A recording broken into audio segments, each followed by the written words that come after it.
May nag-private message sa atin dito sa TikTok. Gusto niya daw mag-affiliate ng produkto natin. Ito ang sabi niya. Una-una, big shoutout kay Mom Beauty, no? Ito sabi niya, di po pala available for affiliate ang raw honey niyo here in TikTok. Bala ko po sana siyang i-promote through short video. Anyway, salamat po.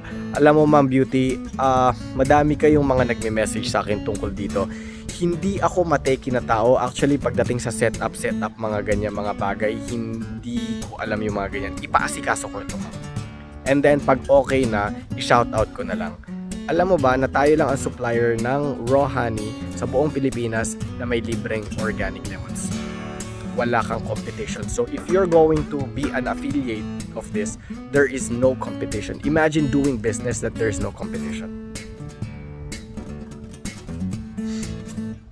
Igorot kami from Cordillera Region. Ito yung produkto natin, raw honey doon.